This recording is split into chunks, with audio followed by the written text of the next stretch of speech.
Good morning, good afternoon, good evening to everybody. I welcome participants to this special ministerial meeting of the Economic and Social Council on the theme of a vaccine for all. This meeting is being held using remote simultaneous interpretation. I kindly ask participants to be mindful of the additional difficulties experienced by interpreters when working remotely and of the increased likelihood of disruptions to the audio feed to the interpreters. I also remind participants intending to take the floor to send the text of their statements to e-statements@un.org in advance of delivery. Excellencies, distinguished delegates, ladies and gentlemen, I welcome you all to this special ministerial meeting of the ECOSOC on a vaccine for all. This event is designed to take stock of our endeavor to defeat the COVID-19 pandemic and to try to identify the concrete actions and to address gaps. COVID-19 is the most severe health and economic crisis the world has faced in a century. Vaccines offer a best hope in addressing this pandemic and overcoming it.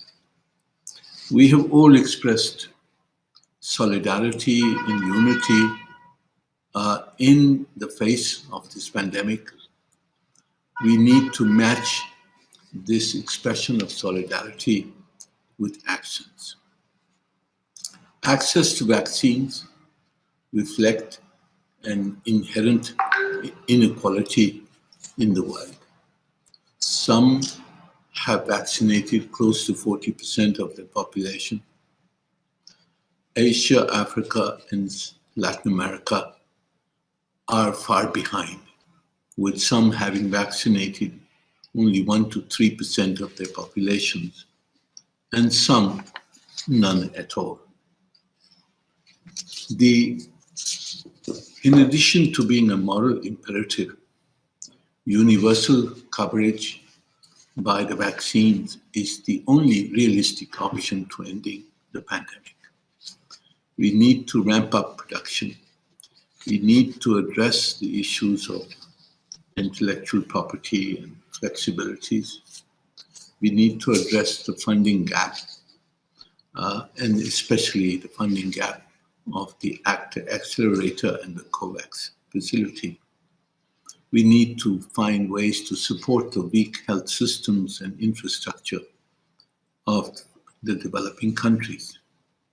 We need to remove obstacles such as export restrictions and vaccine nationalism. We have to take some decisive steps towards universal vaccination in order to end the pandemic, which is a prerequisite for economic recovery. I look forward to our discussions, and we hope that our efforts today will lead to some conclusions and actions.